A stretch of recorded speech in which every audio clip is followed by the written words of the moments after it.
السلام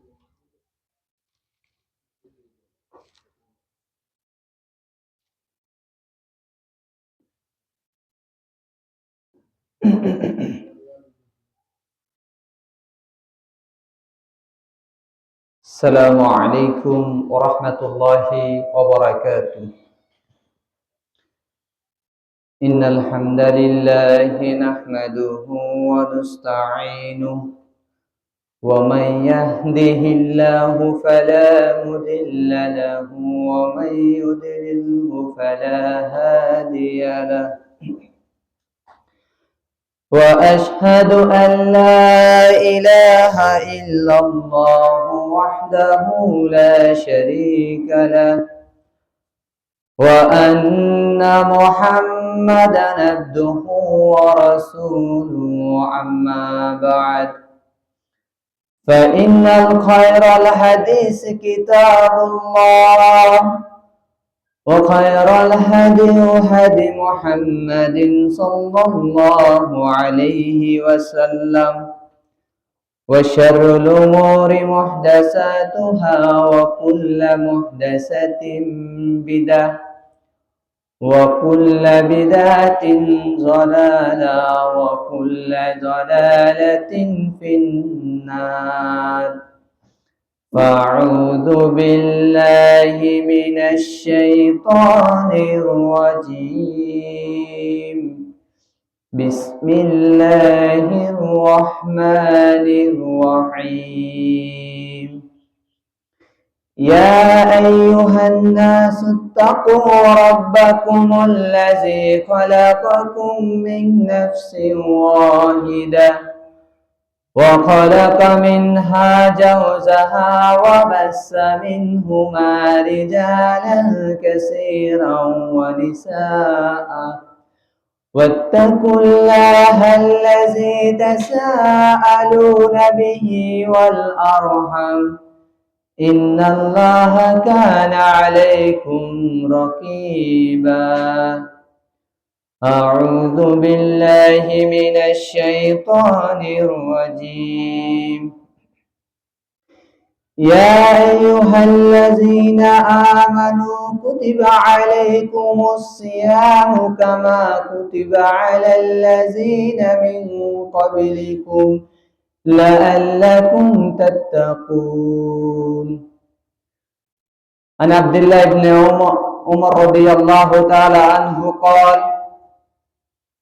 قال رسول الله صلى الله عليه وسلم بني الإسلام على خمس شهادة أن لا إله إلا الله وأن محمد رسول الله وإقام الصلاة وإيتاء الزكاة والحج وصوم رمضان متفق عليه.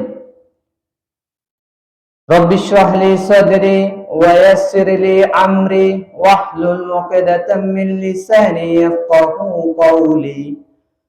اللهم صل على محمد وعلى آل محمد كما صليت على إبراهيم وعلى آل إبراهيم إنك حميد مجيد.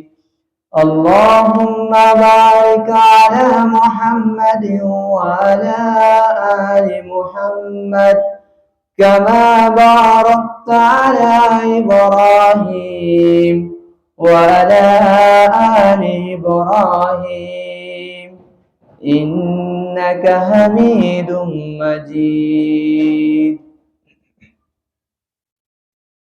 সমস্ত প্রশংসা হামদ ও সানা লক্ষ অগণিত সুজুদের সেজদা মহান আল্লাহ সুবহান ওয়া তাআলার জন্য, যিনি আমাদেরকে সর্বোত্তম জাতি মুসলিম হিসেবে মুসলিম পরিবারে জন্মগ্রহণ করার তৌফিক দিয়েছেন। আজকে পবিত্র জুমার দিনে আগে আগে মসজিদে এসে কিছু কথা শোনার বলার তৌফিক দিয়েছেন, আমরা বলি আলহামদুলিল্লাহ। দুরুদ এবং সালাম বর্ষিত হোক প্রিয় রাসূল মুহাম্মদ সাল্লাল্লাহু আলাইহি ওয়াসাল্লামের উপর, তিনার পরিবার, সহচর, কিয়ামত অবধি সকল মুমিন বান্দাবান্দির উপর। আল্লাহুম্মা সাল্লি আলা, আল্লাহুম্মা বারিক আলা। প্রিয় সম্মানিত মসজিদের আগত মুসল্লি کرام, পর্দার অন্তরালের প্রিয় মা এবং বোনেরা, সবাইকে জানায় যে মোবারকবাদ। আজকে আমাদের সংক্ষিপ্ত জুমার আলোচনার বিষয় হচ্ছে যে রমাদান মাসে সিয়ামের গুরুত্ব, ফজিলত ও মাহাত্ম্য। সংক্ষিপ্ত সময়ে গুরুত্বপূর্ণ কোরআন এবং সুন্নাহ থেকে ফজিলতগুলো বলার চেষ্টা করব ইনশাআল্লাহুল আজিজ। আমাদের রমাদান মাস চলে এসেছে, এখন শাবান মাস, শাবান মাসেরও শেষ প্রান্তের দিকে আমরা চলে এসেছি। আমাদের সালাফরা, পূর্বসূরীরা, তারা রমাদান মাসটি আসার আগে প্রায় 2-3 মাস আগ থেকে তারা প্রস্তুতি নিত।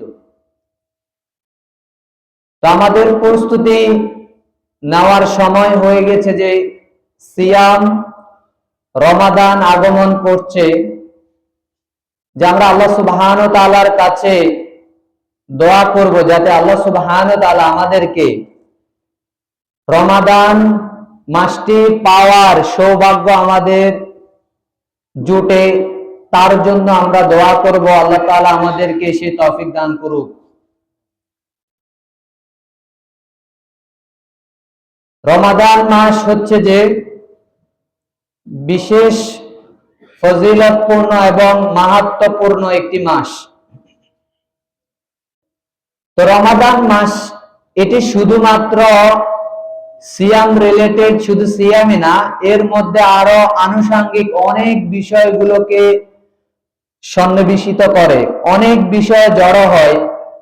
একে তো রমাদান মাস সিয়ামের মাস, অন্যদিকে সেখানে কোরআন নাজিলের মাস, অন্যদিকে সেই রমাদান মাসে লাইলাতুল কদর রয়েছে, সেই রমাদান মাসের মধ্যেই ঈদ রয়েছে, ফিতরা রয়েছে, এবং রমাদান মাসে মক্কা বিজয় হয়েছে। অনেক বিষয়কে শামিল করে রমাদান মাস। রমাদান মাস কোরআন নাজিলের মাস। রমাদান মাসে পবিত্র কোরআন আল্লাহ সুবহানাহু ওয়া তাআলা নাজিল করেছেন। সূরা বাকারা সূরা নাম্বার 2 আয়াত 185তম আয়াতে আল্লাহ সুবহানাহু ওয়া তাআলা বলেন, শাহরু রমাদানাল্লাযী উনজিলা ফীহিল কুরআন, আমি কোরআন অবতীর্ণ করেছি, নাজিল করেছি রমাদান মাসে। কোরআন নাজিলের মাস হচ্ছে যে রমাদান মাস। এই রমাদান মাসের যে বিশেষ ফজিলত, মাহাত্ম্য, সেটি হচ্ছে যে কোরআনের কারণে, কোরআনের সম্মানের কারণে এই মাসটার গুরুত্ব, ফজিলত, মাহাত্ম্য বেড়ে গিয়েছে। কারণ কোরআন হচ্ছে যে মহান আল্লাহ সুবহানাহু ওয়া তাআলার বাণী, মানব জাতির হেদায়েতের জন্য। হুদাল্লিন নাস, আয়াতের শেষে বলছে যে হুদাল্লিন নাস, মানুষের জন্য হেদায়েত, সুস্পষ্ট পথনির্দেশ, এবং মানুষের জন্য সত্য এবং মিথ্যার পার্থক্যকারী। কোরআনকে বলা হয়েছে যে ফুরকান। ফুরকান হচ্ছে সত্য এবং মিথ্যার পার্থক্যকারী, সত্য এবং মিথ্যাকে, বাতিলকে আলাদা করে দেয়। তাহলে সিয়াম, রমাদান, এই মাসটির যে গুরুত্ব, পবিত্র কোরআন অবতীর্ণ হয়েছে এই মাসে। শুধু কোরআনের গুরুত্ব নিয়ে একটি জুমাতে আলোচনা করা যায়, এত গুরুত্ব রয়েছে পবিত্র কোরআনের। মানুষের জন্য গাইডলাইন্স, হেদায়েতের প্রতিনির্দেশ হচ্ছে যে এই পবিত্র কোরআন, আল্লাহ সুবহানাহু ওয়া তাআলার বাণী। এখানে যে কথাগুলো রয়েছে এটি হচ্ছে যে স্রেফ আল্লাহ সুবহানাহু ওয়া তাআলার, এবং সেটি যদি পড়ি আমরা তাহলে সব, যদি অর্থ বুঝি তাহলে আমরা সঠিক পথের দিশা পাবো। কিন্তু দুঃখজনক দেখবেন গত রমজানে যে আমরা জুলদানি পেঁচিয়ে পবিত্র কোরআনকে যে রেখে দিয়েছি, আর প্রয়োজন হবে এই রমাদানের শুরুতে। অনেকের বাড়িতে কোরআনটা হয়ে গেল যে শুধুমাত্র সৌন্দর্যের একটি জিনিস, প্রদর্শনী, যা অনেক সুন্দর দেখাচ্ছে জুলদানের মধ্যে পেঁচিয়ে রেখে দিয়েছি। শহর অঞ্চলে এখন সকালবেলা কোরআনের সেই ধ্বনি শোনা যায় না। সকালবেলা দেখা যায় যে আমাদের রিমোট কন্ট্রোল হাতে চলে আসে, আর বিভিন্ন চ্যানেলগুলো শুরু হয় শোনা, জি বাংলা, স্টার জলসা, আরো কি কি রয়েছে সেগুলো দিয়ে আমাদের সকাল উদ্বোধন হয়। তার মানে শয়তানকে আমরা খুশি করে আমাদের দিনের প্রারম্ভ শুরুটা করি, একটা দিনের শুরু হয়। জানি না গ্রাম অঞ্চলে আপনাদের এদিকে এখন মানুষ কোরআন তেলাওয়াত করে কিনা। গ্রামের দিকেও চলে এসেছে ডিশ, টেলিভিশন, মোবাইল, সর্বত্র এখন আমাদের শুরু হয় গান দিয়ে। কিন্তু সকাল উদ্বোধন হওয়ার কথা ছিল কোরআন, পবিত্র কোরআন পাঠ করে। কোরআনে রয়েছে যে আমাদের জন্য হেদায়েত।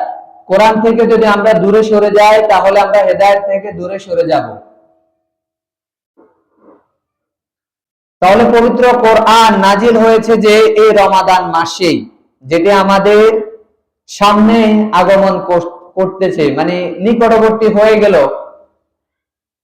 আর এই রমাদান মাসের আমাদের প্রধান করণীয় থাকবে যে কোরআন পাঠ করা।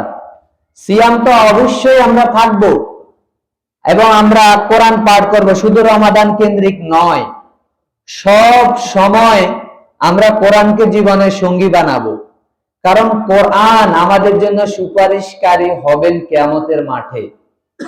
আবু দাউদের 1400 নম্বর হাদিসে উল্লেখ করা হয়েছে, রাসূলুল্লাহ সাল্লাল্লাহু আলাইহি সাল্লাম বলেন, সূরা মুলক কিয়ামতের মাঠে তোমার জন্য, পাঠকের জন্য যে বেশি পড়ে তার জন্য সুপারিশ করবে। এমন ভাবে আল্লাহর সাথে ঝগড়ায় লিপ্ত হবে তাকে জান্নাতে নেওয়ার আগ পর্যন্ত, যে ঝগড়া তার জন্য কেউ করে নাই দুনিয়াতে। সুবহানাল্লাহ। সুপারিশ করবে। সূরা মুলক 30টি আয়াত রয়েছে, 67তম সূরা পবিত্র কোরআনের। রাসূলুল্লাহ তিনি প্রত্যেক রাত্রিতে এই সূরাটি পাঠ করতেন। তাহলে কোরআনের সূরা আমাদের জন্য সুপারিশ করবে। কোরআন কবরে আমাদের জন্য নূর, আলো হবে যদি না আমরা কোরআন পাঠ করি নিয়মিত। আর কোরআন থেকে যদি আমরা দূরে সরে যাই তাহলে হেদায়েত থেকে আমরা দূরে সরে যাব। শয়তানের বড় একটি টার্গেট, সেটি মিশন হচ্ছে যে আমাদেরকে কোরআন থেকে দূরে সরিয়ে রাখা। আমাদের প্রত্যেকটি মিম্বরের আলোচনা হবে কোরআন এবং সুন্নাহ থেকে। এখানে কিচ্ছা, ঘটনা, গল্প বলে আমানতের খেয়ানত করা যাবে না। মিম্বর হচ্ছে যে আমানত, এটি হচ্ছে যে জনগণের আমানত। তাদেরকে পবিত্র কোরআন শোনাতে হবে, সহিহ হাদিস শোনাতে হবে। তাই মা বোনদেরা উচিত যে কাজগুলো আগে আগে গুটিয়ে নিয়ে আলোচনাগুলো যাতে শ্রবণ করা যায় কোরআন এবং সুন্নাহর, এবং নিজের ঈমান বৃদ্ধি করা, নিজে হেদায়েতের পথে ধাবিত হওয়ার জন্য চেষ্টা করা, নিজের আমলকে পরিশুদ্ধ করা, আমলকে বৃদ্ধি করা, এটি প্রয়োজন। শুধুমাত্র যে জুমার দিনে পুরুষরা যে মসজিদে আসবে আর নারীরা তাদের কোনো কাজ নেই জুমার দিনে, সেটি নয়। তারা তাদের কাজগুলোকে গুটিয়ে নিয়ে যতদূর আওয়াজ যায়, শোনা যায়, মনোযোগ দিয়ে কথাগুলো শ্রবণ করা এবং সেখান থেকে শিক্ষা জীবনে বাস্তবায়ন করা। রমাদান মাসের আরেকটি গুরুত্ব হচ্ছে যে গুনাহ মাফের মাস। রমাদান মাসে আমাদের গুনাহগুলো ক্ষমা করার, ধুয়ে মুছে সাফ করার জন্য যে 11 মাস আমরা যে পাপের সমুদ্রে ছিলাম, যেই অগণিত অজস্র পাপ করেছি, সেই পাপগুলোকে ধুয়ে মুছে পরিষ্কার করার জন্য বড় একটি ক্ষণ হচ্ছে যে রমাদান মাস, সিয়ামের মাস। যেখানে বলা হচ্ছে যে সহিহ বুখারীর 2024তম হাদিসে রাসূলুল্লাহ সাল্লাল্লাহু আলাইহি সাল্লাম বলছে, কেউ যদি রমাদান মাসে সিয়াম পালন করে, মান সামা রমাদানা ঈমানান ওয়া ইহতিসাবান গফিরা লাহু মা তাকাদ্দামা মিন জানবি, যে আল্লাহ সুবহানাহু ওয়া তাআলা কেউ যদি সওয়াবের আশায় সিয়াম পালন করে নেকির উদ্দেশ্যে ঈমানের সহিত, তাহলে তার যাবতীয় সমস্ত পাপ আল্লাহ সুবহানাহু ওয়া তাআলা ক্ষমা করে দিবেন। সুবহানাল্লাহ। তাহলে তো আমাদের পাপগুলোকে ক্ষমা করার জন্য বড় একটি সুবর্ণ সুযোগ হচ্ছে যে রমাদান মাস। মান সামা রমাদানা ঈমানান ওয়া ইহতিসাবান গফিরা লাহু মা তাকাদ্দামা মিন জানবি, তার জীবনের সমস্ত পাপগুলোকে ক্ষমা করার জন্য এই রমাদান মাস আগমন করেছে। সুবহানাল্লাহ। তাহলে রমাদান মাস হচ্ছে আমাদের গুনাহ ক্ষমা করার একটি মাস। আমরা যে অগণিত অজস্র সমুদ্রের ন্যায় আমরা পাপ পঙ্কিলতার মধ্যে সার্বক্ষণিক ডুবে থাকি, আমাদের যে পাপগুলো হয়ে গেছে সেই পাপগুলোকে ক্ষমা করার জন্য রমাদান মাস আগমন করে। তাই রমাদান মাসে সিয়াম পালন করে পাপ ক্ষমা করার একটি মাস, কোরআন তেলাওয়াত করে গুনাহ ক্ষমা করার, সওয়াব অর্জন করার একটি মাস। এবং রমাদান মাসকে বলা হয়েছে যে সবরের মাস, ধৈর্যের মাস। ধৈর্য, সবর কেন? বাইহাকির 1887 নং হাদিসে, সহিহ তারগিবের 885 নম্বর হাদিসে এবং নাসাঈর 2408 নম্বর হাদিসে উল্লেখ করা হয়েছে, শাহরু রমাদান আস-সবর, রমাদান মাস হচ্ছে ধৈর্যের মাস। ওয়াস-সবরু সওয়াবুল জান্নাহ, জান্নাত হচ্ছে যে সবর, ধৈর্যের কারণে ধৈর্যের প্রতিদান সওয়াব হবে যে জান্নাত। সুবহানাল্লাহ। তার মানে রমাদান মাস হচ্ছে যে ধৈর্যের মাস, আর যে ধৈর্য ধারণ করে তার জন্য এই যে সকাল সুবহি সাদিক থেকে সে সূর্য অস্ত যাওয়ার পর্যন্ত সে ইন্দ্রিয় পানাহার থেকে যে সে বিরত থাকলো, এটা তো ধৈর্যের পরিচয়। 17 ঘন্টা কি 18 ঘন্টা সে না খেয়ে রয়েছে, এটি তো তার ধৈর্যের পরীক্ষা। এবং সিয়াম শুধুমাত্র না খেয়ে থাকার নাম সিয়াম নয়, সিয়াম হচ্ছে যে বিরত থাকা, সে পাপ পঙ্কিলতা থেকে বিরত থাকবে, তার অন্যায় অশ্লীল কাজ করা কর্ম থেকে সে বিরত থাকবে, এবং সে বিরত থাকবে তার যৌবিক চাহিদা থেকে। তার হালাল স্ত্রী সে বিবাহ করেছে মোহর দিয়ে, তার স্ত্রী থাকা সত্ত্বেও সে আজকে সিয়াম রয়েছে, সে যৌবিক চাহিদাতে সে লিপ্ত হতে পারবে না, বিরত তাকে থাকতে হবে। এটি হচ্ছে সিয়াম। তাকে খাওয়ার থেকে বিরত রাখছে সিয়াম, ধৈর্যের পরীক্ষা। তাকে তার যৌবিক চাহিদা থেকে বিরত রাখছে, এটি হচ্ছে যে ধৈর্যের পরীক্ষা। এবং পাপ থেকে, পাপ করার সুযোগ আছে, তারপরে সে সিয়াম রয়েছে, সে পাপ থেকে দূরে থাকবে। সিয়াম থেকে কিন্তু পাপ করা যায় না, বিরত থাকতে হবে। কিন্তু দুঃখজনক আপনি দেখবেন আমাদের সমাজে অনেকে সিয়াম পালন করে, রোজা থাকে, মনে করে যে না খেয়ে রয়েছি, আমি তো রোজা রয়েছি, তো সময় কাটাতে হবে, তাই 1 ঘন্টার একটা মুভি, একটা ছবি দেখে, নাটক দেখে, যে একটু সময়টাকে একটু পাস করি, একটু কাটিয়ে নি। কিন্তু তার কিন্তু সিয়াম হবে না, সে বিরত থাকতে পারলো না পাপ থেকে। সে গান শুনছে, সিয়াম থেকে সে গান শুনছে, তার মানে সে বিরত থাকতে পারলো না পাপ থেকে। আর সিয়াম শুধু না খেয়ে থাকা বা অন্যায় থেকে দূরে থাকা এটি সিয়াম নয়।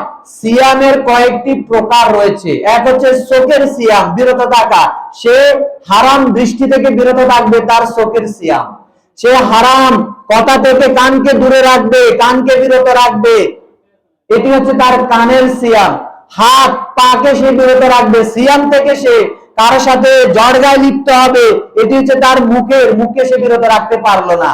অনেকে কিন্তু গ্রামে গঞ্জে যেটি দেখা যায় বেশি, যে সিয়াম থেকে সে কিন্তু জড়গা করছে পাশের বাড়ির সেই আন্টির সাথে, সে চাচির সাথে, ঠিকই কিন্তু সে বেজাল করে যাচ্ছে, জড়গা করে যাচ্ছে, গালমন্দ বলে যাচ্ছে, তাহলে সে কিন্তু মুখকে বিরত রাখতে পারেনি, তার মানে মুখের সিয়ামটা তার হলো না। হাত অন্যায় কাজ সে করে যাচ্ছে তার হাত দ্বারা, তা হাতের বিরত সে রাখতে পারলো না। পা অন্যায় কাজে সে হেঁটে যাচ্ছে, হারাম কাজের জন্য হেঁটে যাচ্ছে, তাহলে পাকে সে বিরত রাখতে পারলো না। অন্তরের সিয়াম খারাপ চিন্তা চেতনা থেকে দূরে থাকা। তাহলে সিয়াম আমাদেরকে ধৈর্যের বিশাল একটি পরীক্ষার মধ্যে শিক্ষা দেয়। এই পরীক্ষার মধ্যে দিয়ে আমরা শিক্ষা গ্রহণ করি যে আসলে ধৈর্য ধারণ করতে হবে।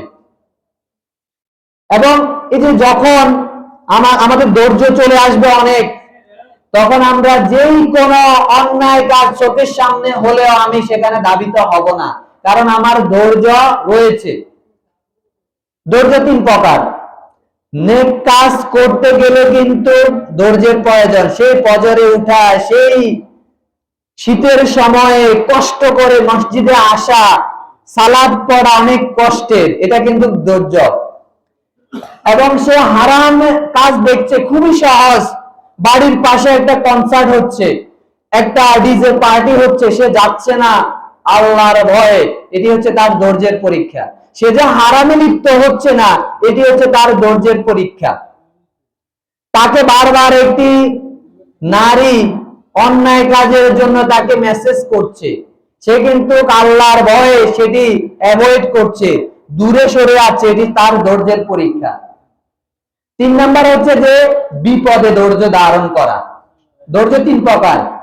তাহলে হচ্ছে নেক কাজের, সৎ কাজের সব অর্জিত হয় এমন কাজে ধৈর্য ধারণ রয়েছে, অন্যায় কাজ না করাটা ধৈর্য ধারণ রয়েছে, এবং বিপদে অসুস্থতার মধ্যে সে ধৈর্য ধারণ করবে, সব আশা করবে, আল্লাহর রিজামন্দি কামনা করবে, ওই অসুস্থতাকে মেনে নিবে, এটি হচ্ছে ধৈর্য। ধৈর্য তিন প্রকার। আর আল্লাহ সুবহানাহু ওয়া তাআলা বলছে যারা ধৈর্য ধারণ করে তাদের জন্য পুরস্কার। সূরা জুমার সূরা নাম্বার 39 আয়াত 10 নাম্বার আয়াত, তাদের জন্য রয়েছে যে বেহিসাব পুরস্কার, রিজিক। সুবহানাল্লাহ। যারা ধৈর্য ধারণ করে তাদের জন্য বেহিসাব রয়েছে যে পুরস্কার। তাহলে আমরা জানলাম যে সিয়াম হচ্ছে যে আমাদের ধৈর্যের মাস।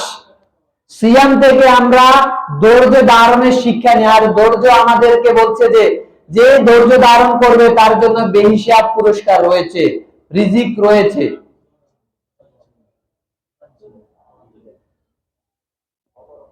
তারপরে সিয়াম হচ্ছে যে আমাদের, তাহলে একটু বলছি যে আমাদের গুনাহ মাফের মাস সিয়াম। সিয়াম হচ্ছে যে কোরআন নাজিলের মাস। সিয়াম হচ্ছে যে আমাদের সবরের মাস, ধৈর্যের মাস, ধৈর্যের আমাদের প্র্যাকটিক্যালি শিক্ষা দেয়। সিয়াম হচ্ছে যে আমাদের তাকওয়া অর্জনের মাস। আল্লাহ সুবহানাহু ওয়া তাআলা বলছে পবিত্র কোরআনে সূরা বাকারা সূরা নাম্বার 2 আয়াত 183 নম্বর আয়াতে, যে আল্লাহ সুবহানাহু ওয়া তাআলা বলছে ইয়া আইয়ুহাল্লাযীনা আমানু কুতিবা আলাইকুমুস সিয়াম কামা কুতিবা আলাল্লাযীনা মিন ক্বাবলিকুম লাআল্লাকুম তাত্তাকুন। হে ঈমানদারগণ, তোমাদের উপরে সিয়ামকে ফরজ করা হলো। তাহলে সিয়াম ফরজ, সিয়াম আমাদের উপরে ফরজ করা হলো। ইসলামের 5টি রুকন রয়েছে। সহিহ বুখারীর 8 নাম্বার হাদিস, সহিহ মুসলিমের 9 নাম্বার 16 নাম্বার হাদিসে রয়েছে, মুসনাদ আহমেদের যে 6022 নাম্বার হাদিসে রয়েছে, যেখানে রাসূলুল্লাহ সাল্লাল্লাহু আলাইহি সাল্লাম বলছেন বুলিয়ান ইসলাম আলা খামসিন, ইসলামের স্তম্ভ হচ্ছে 5টি।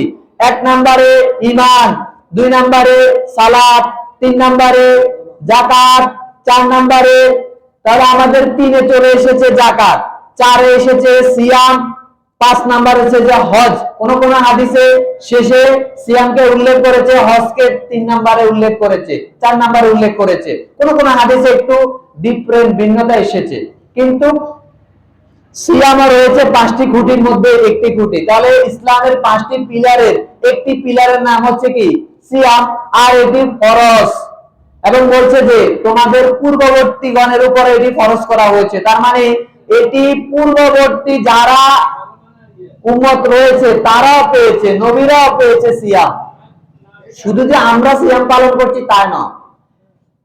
তাহলে সিয়াম হচ্ছে আমাদের জন্য ফরজ, এবং এটি ইসলামের 2য় হিজরিতে এটি ফরজ হয়েছে। ইসলামের 5টি স্তম্ভের মধ্যে একটি স্তম্ভ, এবং বলছে যে যাতে তোমরা তাকওয়া অর্জন করতে পারো। তাহলে সিয়াম থেকে আমরা কি অর্জন করব? তাকওয়া অর্জন করব। আল্লাহ সুবহানাহু ওয়া তাআলা বলছে লাআল্লাকুম তাত্তাকুন, যাতে তোমরা তাকওয়া অর্জন করতে পারো। এখন তাকওয়াটা কি? তাকওয়া হচ্ছে যে আল্লাহ ভীতি, আল্লাহকে ভয় করা। তাকওয়া হচ্ছে যে আত্মরক্ষা, পাপে জাহান্নামের পথে নিক্ষিপ্ত হওয়া থেকে নিজেকে গুটিয়ে নিয়ে জান্নাতের পথে হাঁটা, ভালো কাজ করা, এটি হচ্ছে আত্মরক্ষা। এটাকে বলতে পারি আমরা আল্লাহ ভীতি, আল্লাহর ভয়ে সে হারামে দাবিত হওয়া থেকে বিরত হবে, সে জান্নাতে যাওয়ার জন্য সেই কাজগুলো সে করবে, এটি হবে সে তার আল্লাহর ভয়। আর এই আল্লাহর ভয় অর্জন হয় কিসের মাধ্যমে? সিয়ামের মাধ্যমে। কিভাবে? আপনি যখন সিয়াম রোজা রয়েছেন তখন কিন্তু আপনি চাইলে কিন্তু খেতে পারেন, বাসায় ঘরে কেউ নাই, এমন একটি ক্ষণ, এমন একটি সময়ে চাইলে কিন্তু আপনি কিছু খেতে পারেন, কিন্তু আপনি কি কিছু খাবেন? কেন? কেউ তো দেখছে না, আল্লাহ সুবহানাহু ওয়া তাআলা দেখছে। আমি যদি বলি আপনি সমুদ্রে গোসল করতে গেলেন, তো একটু ডুব দিলেন পানির নিচে, কেউ দেখছে না। আপনি চাইলে ক্ষুধার্ত রয়েছেন, তৃষার্ত রয়েছেন, রৌদ্রময় দিনে সিয়াম রেখেছেন, রোজা রেখেছেন, তা আপনি এক ঢোক পানি তো খেতে পারেন। খাবেন?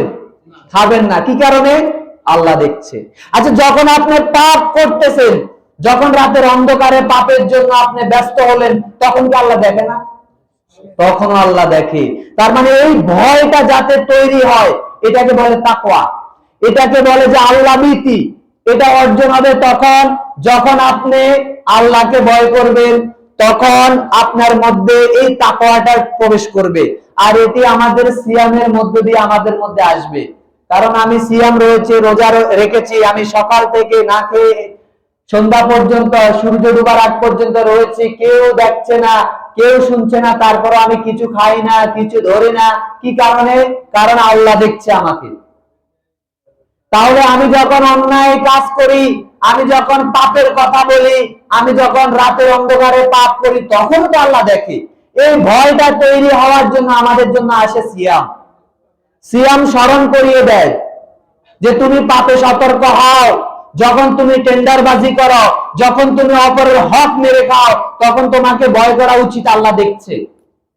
তুমি যখন হারাম জিনিস মিক্স করে খাওয়াচ্ছ মানুষকে, যখন তুমি তোমার দোকানে তুমি 2 নাম্বার জিনিস তুমি বিক্রি করছো, তখন তোমাকে আল্লাহর ভয় আনা প্রয়োজন, যে আল্লাহ দেখছে। এটি আমাদেরকে শিক্ষা দেয় সিয়াম। যখন রাতের অন্ধকারে আইন পরিবর্তন করতে তুমি ব্যস্ত হয়েছো, কেউ দেখে না, কিন্তু একজন তো দেখছে, তিনি কে? আল্লাহ সুবহানাহু ওয়া তাআলা। তুমি আরেকজনের জমি তুমি তোমার দখলে নিয়ে যাচ্ছ, কেউ দেখে না, কে দেখলো? আল্লাহ দেখলো। তুমি যে তোমার বোনের হকটা মেরে খেলে, কেউ দেখে নাই, কিন্তু আল্লাহ সুবহানাহু ওয়া তাআলা দেখেছে। তুমি যে কৌশলে তাকে বিলের জমিটা দিলে, তুমি যে রাস্তার পাশে জমিটা নিলে, কে দেখলো? কে দেখলো? আল্লাহ অবশ্যই দেখছে না। তাকে যে তুমি একটু বুঝ দিয়ে দিলে, সে তো বুঝে না, কিন্তু আল্লাহ সুবহানাহু ওয়া তাআলা তো সব বুঝে, নাকি?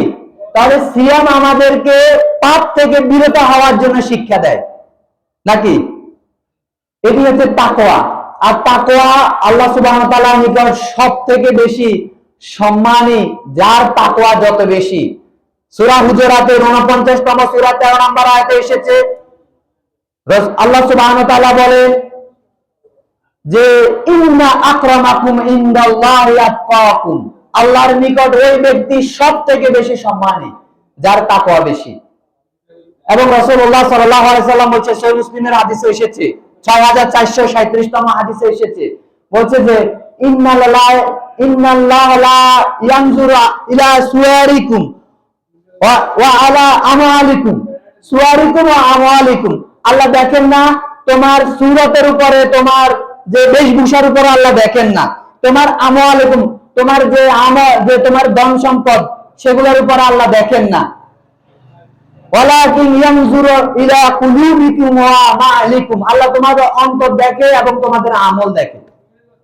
এই সমাজে যে যত বেশি আল্লাহকে ভয় করে সে আল্লাহর কাছে তত বেশি সম্মানী, হোক না সে খেটে খাওয়া মানুষ, হোক না সে একজন যে দিনমজুর, হোক না তিনি একজন কৃষক, কিন্তু তিনি যদি আল্লাহকে বেশি ভয় করে, ওই একজন প্রেসিডেন্ট থেকে, একজন যে প্রাইম মিনিস্টার থেকে, একজন এমপি থেকে, একজন যে মেম্বার থেকে, একজন পাওয়ারফুল এলিট পার্সন থেকে, ওই ব্যক্তি, ওই খেটে খাওয়া মানুষটা আল্লাহর কাছে কিন্তু সম্মানী। সুবহানাল্লাহ। আল্লাহ বলছে সে আমার কাছে প্রিয়। কি কারণে? আল্লাহকে সে বেশি ভয় করে, সে হারামে লিপ্ত হয় না, সে আল্লাহর ভয় বিরত থাকে, সে ভালো নেক কাজ করে। আল্লাহ দেখে আমাদের আমল, আমাদের অন্তর দেখে আমরা কত বেশি আল্লাহকে ভয় করি। সে আল্লাহর ভয়, যখন তার দুটা চোখ রাত্রিবেলাতে জেগে উঠেছে, চোখ খুলে গেছে, সাথে সাথে উঠে লাফ দিয়ে সে ওযু করে আল্লাহর ভয়ে 2 রাকাত সালাত, 4 রাকাত সালাত পড়ছে, সে কান্নাকাটি করছে, ওই ব্যক্তি আল্লাহর কাছে প্রিয়, যে আল্লাহকে ভয় করে। যে 5 ওয়াক্ত নামাজের খবর নিল না, শুধুমাত্র বছরে একদিন শবে বরাত তালাশ করলো, শবে বরাতের সারাটা রাত্রিবেলাতে আমল করলো, আর 1 বছর তাকে আমরা দেখলাম না, ওই ব্যক্তি আল্লাহর কাছে প্রিয় না। এরকম হাজার শবে বরাত দিয়ে কোনো লাভ হবে না। 5 ওয়াক্ত সালাত যদি সে না পড়ে, হারাম থেকে যদি সে বিরত না হয়, কারণ সেটি নফল ইবাদত, করলো কি না করলো কি, আপনি যে 5 ওয়াক্ত সালাত পড়েন এটি আল্লাহর কাছে বেশি গুরুত্ব, কারণ আল্লাহ আদেশ করেছে। 5 ওয়াক্ত ফরজ সালাত হচ্ছে আপনার উপরে আল্লাহর আদেশ। আর শবে বরাত, এরকম 1 কোটি শবে বরাত হলো নফল, সেটাকে আপনি 1 ওয়াক্ত ফরজের সাথে মিলাতে পারবেন না, 1 রাকাত ফরজের সাথে আপনি মিলাতে পারবেন না। কিন্তু দুঃখজনক, আমাদের নারী মহল, পুরুষ মহল দেখবেন যে খোঁজ করে কবে শবে বরাত, সারা রাত কান্নাকাটি করব, ফজরে সালাত পড়ে না, পরের দিনে জোহরে আসবে না, আসরে পাবেন না, মাগরিবে পাবেন না, তার ওই শবে বরাত আল্লাহ সুবহানাহু ওয়া তাআলার কোনো মূল্য নেই। তার এই কান্নাকাটি হচ্ছে যে ধোঁকা, সাময়িক। সে আল্লাহকে বুঝাতে চায় আমি আপনার বান্দা, এটা সাময়িক হতে পারে, মানুষকে দেখানোর জন্য এসেছে, অথবা সে এটা মৌসুম, রোজ রোজ একটি তার কাছে একটা মৌসুমে পরিণত হলো, এটা বাৎসরিক একটি আমাদের উৎসবে আমরা অংশগ্রহণ করি, মসজিদের দোতলা পুড়ে যায় আমাদের তখন, কিন্তু ফজরে দেখবেন কয়জন মানুষ হয়? 2-3 জনের বেশি হয় না। তার মানে আল্লাহ সুবহানাহু ওয়া তাআলা তার এই শবে বরাতের দিকে তাকাবেন না, তার এই ধোঁকাবাজির দিকে আল্লাহ তাকাবেন না। তাকে 5 ওয়াক্ত ফরজ সালাতে শামিল হতে হবে। যুদ্ধের ময়দানে আল্লাহ সুবহানাহু ওয়া তাআলা সালাতের বিধান দিয়েছে, যুদ্ধের ময়দানে।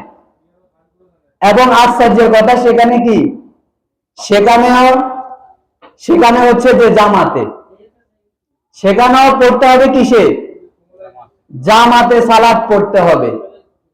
সূরা নিসা সূরা নাম্বার 4 আয়াত 102 এবং 3 নম্বর আয়াতে আল্লাহ সুবহানাহু ওয়া তাআলা বিধান দিয়েছে, যখন রাসূলুল্লাহ সাল্লাল্লাহু আলাইহি ওয়াসাল্লাম নামে উপত্যকাতে ওনারা সালাত পড়ছে যুদ্ধের আগে, তখন কাফেররা দেখে বলছে এই তো সুযোগ, তাদেরকে যুদ্ধে যখন তারা সালাত পড়ে পেছন থেকে অ্যাটাক করব, আমরা জয়ী হয়ে যাব। সাথে সাথে আল্লাহ সুবহানাহু ওয়া তাআলা কোরআনের বিধান নাজিল করেছে যে তোমরা যখন যুদ্ধে থাকবে তখন তোমরা কিভাবে সালাত পড়বে। একজন সালাতের জন্য দাঁড়িয়ে যাবে, পেছনে লোকেরা আসবে, বাকিরা অস্ত্র তাক করে দাঁড়িয়ে থাকবে শত্রুর মোকাবেলার জন্য। সেখানেও জামাতে সালাত পড়ার গুরুত্ব, সালাতের কত গুরুত্ব, জীবন নাশের আশঙ্কা, কিন্তু সালাত মাপ নেই।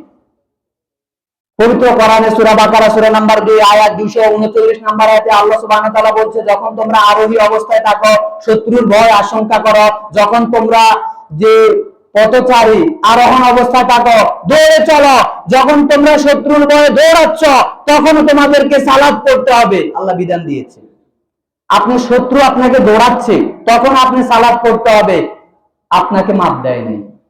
এটা আমি বানিয়ে একটা কথা বলছি না, এটা আমার কথা নয়, আল্লাহ সুবহানাহু ওয়া তাআলা বলেছে। আপনি যদি অবিশ্বাস হয়, আপনি আজে কোরআনের বাংলা কোরআন অথবা যেটা আপনি অর্থ সহ দেখেন সেটা উল্টিয়ে দেখবেন, 239 নাম্বার আয়াতে আল্লাহ সুবহানাহু ওয়া তাআলা বলছে, যখন তোমরা থাকবে শত্রুর ভয় আশঙ্কা করবে, আরোহী অবস্থায় থাকবে, দৌড়ান্ত অবস্থায় থাকবে, তখন সালাত পড়তে হবে। কিভাবে পড়বেন? যেরকম পারেন, শুধু মুখে পড়ে পড়ে অন্তত শেষ করবেন, তারপরে সালাত পড়তে হবে। তাহলে আপনি যে ধরে নিলেন যে আমার সালাত পড়তে হবে না, আপনি যে বাড়িতে শুয়ে আছেন, দোকানে বসে আছেন, আজান দিল, আপনাকে ডাকছে কল্যাণের জন্য আসো, হাইয়া আলাস সালাহ, হাইয়া আলাল ফালাহ, কল্যাণের জন্য আসো, সালাতের জন্য আসো, আপনি যে বিদ্যা আঙ্গুল দেখালেন, এদের জন্য কিন্তু আপনি কঠিন পরিস্থিতির সম্মুখীন হবেন কিয়ামতের মাঠে। কারণ আপনাকে ডেকেছে, মুয়াজ্জিনের কথা আপনার কানে ঢুকেছে, তারপর আপনি সাড়া দিলেন না, এটার জন্য আপনাকে জবাব দিতে হবে। তাহলে আমি বলতে চাচ্ছি যে সিয়াম হচ্ছে আমাদের তাকওয়ার মাস। সিয়ামের মাধ্যমে আমাদের তাকওয়া অর্জন হয়, সিয়ামের মাধ্যমে আমাদের অর্জিত হয় যে আমাদের গুনাহ মাফ করার একটি মাস, আমাদের সবর ধৈর্য ধারণ করার একটি মাস হচ্ছে যে সিয়াম। এবং একটি মাত্র সিয়ামকে যদি আল্লাহর সন্তুষ্টির জন্য রাখে, তার কি প্রতিদান? রাসূলুল্লাহ সাল্লাল্লাহু আলাইহি সাল্লাম বলছে, সহিহ বুখারী 2840 তম হাদিসে এসেছে, সহিহ মুসলিমের 1153 নম্বর হাদিসে এসেছে, মান সামা ইয়াওমান, কেউ যদি একটা সিয়াম পালন করে ফি সাবিলিল্লাহ, আল্লাহর পথে, বাআদাল্লাহু ওয়াজহাহু বিন-নার, আল্লাহ তার মুখকে জাহান্নাম থেকে দূরে সরিয়ে নেয়, ৭০ খরিফা, ৭০ বছর দূরত্বকে সরিয়ে নেয় জাহান্নাম থেকে। সুবহানাল্লাহ। এটা আমি বানিয়ে বলছি না, আমি যতদিন এখানে বসবো, আমাকে আল্লাহ যতদিন তৌফিক দিবে, কোরআন এবং হাদিস ছাড়া কোনো কথা নাই। কারণ আপনাকে আমি গল্প করব, কিচ্ছা বলবো, এটি হচ্ছে যে মিম্বরের আমানত খেয়ানত, আমানতের খেয়ানত হয়। কোরআন এবং সুন্নাহ ছাড়া কোনো কথা মিম্বরে চলে না। আল্লাহর কথাগুলো স্মরণ করিয়ে দিতে হবে, রাসূলুল্লাহ সাল্লাল্লাহু আলাইহি সাল্লামের কথাগুলো স্মরণ করিয়ে দিতে হবে। মানা না মানা আপনার বিষয়, আমার দায়িত্ব বলা। আল্লাহ সুবহানাহু ওয়া তাআলা তার মুখকে কত বছর জাহান্নাম থেকে দূরে সরিয়ে নেবে? ৭০ বছর, যদি সে আল্লাহর সন্তুষ্টির জন্য একটা সিয়াম পালন করে, একটা সিয়াম পালন করে। আর যদি সে ওই সিয়াম অবস্থায় মারা যায়, মুসনাদ আহমেদ গ্রন্থের ২৩৩৭২ নম্বর হাদিসে রাসূলুল্লাহ সাল্লাল্লাহু আলাইহি সাল্লাম বলছে, কেউ যদি আল্লাহর সন্তুষ্টির জন্য একটা সিয়াম পালন করে, আর ওই ব্যক্তির যদি মৃত্যুর ক্ষণ চলে আসে, সে যদি মারা যায়, তাহলে দাখালাল জান্নাহ, সে জান্নাতে চলে গেছে। সুবহানাল্লাহ। তার জন্য জান্নাত, যে আল্লাহর সন্তুষ্টির জন্য সিয়াম রেখে আপনি যদি ওই দিন মারা যান, শয়তান আপনাকে একটা ধোঁকা দিবে যে গ্যাস্ট্রিকের সমস্যা হয়, সিয়াম থাকলে আমার রোগ দেখা দেয়, সিয়াম থাকলে রোগ ভালো হয়, ক্যান্সারের মতো রোগ ভালো হয়। সিয়াম যদি আপনি থাকেন, রোজা যদি থাকেন, না খায় থাকার কারণে আপনার যদি শরীর বেশি থাকে, তাহলে আপনার যে অতিরিক্ত চর্বিগুলো কমবে, এবং আপনার যে যে আপনি খাবার গুলো খেলেন অতিরিক্ত চর্বি আকার ধারণ করে যেগুলো জমে গেছে, সেগুলো বার্ন হবে, কমবে, এবং আপনার খাওয়ার একটা লিমিটেশন, একটা নিয়ন্ত্রণে চলে আসবে। আপনি যে 11 মাস খেলেন, এটি হচ্ছে যে রেস্ট দেওয়া। সিয়াম থাকলে উপকার, সিয়াম থাকলে আপনার আপনার কোনো ক্ষতি হবে না, অসুস্থতার মতো রোগ, ক্যান্সার মতো রোগ ভালো হয়। যখন খাদ্য বরাবর খাবার পায় না, তখন সে মরে যাওয়া কোষগুলো খাওয়া শুরু করে এবং ক্যান্সারের কোষও খাওয়া শুরু করে। সুবহানাল্লাহ, এটা তো উপকার। ইসলাম আপনাকে এমন কোন বিধান দিবে না যেটা আপনার জন্য ক্ষতি, কল্যাণ ছাড়া আপনার কোন সেখানে অবস্থা থাকবে না, অবশ্যই কল্যাণ আছে। এবং রমাদান মাস যখন আগমন করে, তখন রহমতের দরজাগুলো আল্লাহ সুবহানাহু ওয়া তাআলা খুলে দেন। সহিহ বুখারীতে এসেছে 1899 নম্বর হাদিসে, ইজা দাখালা রমাদান ফুতিহাত আবওয়াবুস সামাই, অন্য আয়াতে এসেছে যে আবওয়াব রহমা, রহমতের দরজাগুলো আল্লাহ সুবহানাহু ওয়া তাআলা খুলে দেয়। ওয়াগুল্লিকাত আবওয়াবে জাহান্নাম, জাহান্নামের যে দরজাগুলোকে বন্ধ করে দেয়, এবং বলে যে, এবং এখানে আসে যে জাহান্নামের দরজাগুলোকে বন্ধ করে দেয়। আর আরেকটি হচ্ছে যে শয়তানকে শৃঙ্খলিত করা হয়।